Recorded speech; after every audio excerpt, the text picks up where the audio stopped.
Hi, we should legalize murder.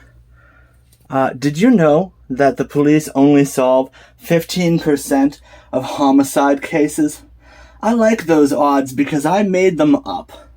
So if criminalizing murder isn't to stop murder, as I've just established beyond the shadow of a doubt, what is it for?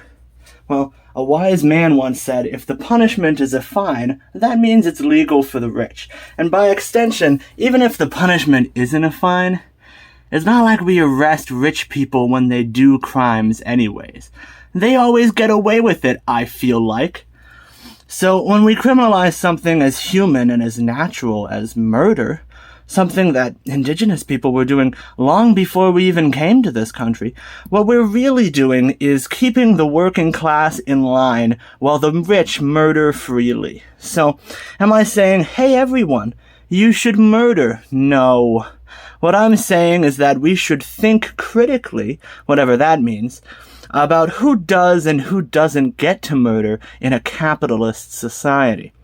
We like to think of murder as always happening for malicious, unempathetic reasons, but most murder is actually done by people with specific personal grievances toward the person they kill.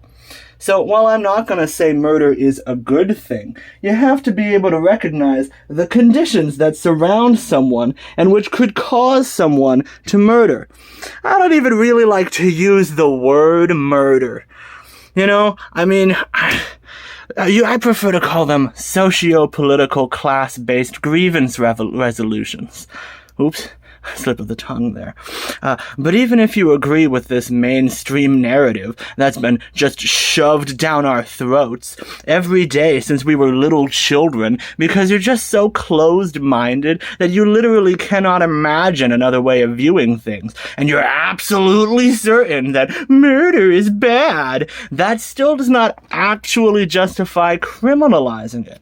Because when you criminalize something, whether it's guns or abortion, or drugs, or murder, that doesn't necessarily mean that it just disappears from existence. Most of the time, it just drives it underground. If we were able to murder in broad daylight without being judged or criminalized for it, maybe we could seek help from a murder recovery therapist. A lot of murderers turn to gruesome ways of disposing of the bodies, ways that often aren't in line with the religious beliefs of the victim. But if we had legal body disposal facilities that didn't shame you for dropping off a victim, we could give the deceased proper burials. Oh, wouldn't that be nice? From another perspective, think about how much of your tax money is going to the funding of a bunch of jackbooted thugs who basically just go around telling people what to do all the time. I mean, if you think you're some kind of rebel, but you're too much of a softie to advocate murder legalization, then maybe just go home to mommy. It's honestly amazing how hard it is to get people behind this idea. Like, if you talk to an anarcho-capitalist, somebody who believes in, individual liberty above all else, and you ask them what they think about the idea that gun control, while restrictive to the individual, might make us as a society collectively safer.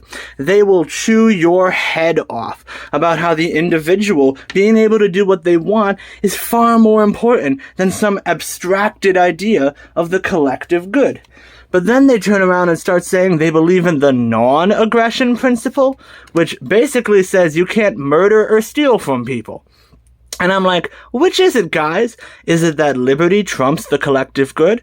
Or is it that we need rules preventing me from murdering my neighbor? Yeah, sure, because if we didn't have the government telling us not to murder our neighbor, we'd all just go around stabbing each other, all willy-nilly. Can you even imagine believing so little in your fellow human being that you believe that without a rule telling us not to kill, we would immediately turn to violence? In conclusion, there is no reason not to legalize murder. Remember to vote for me in 2024.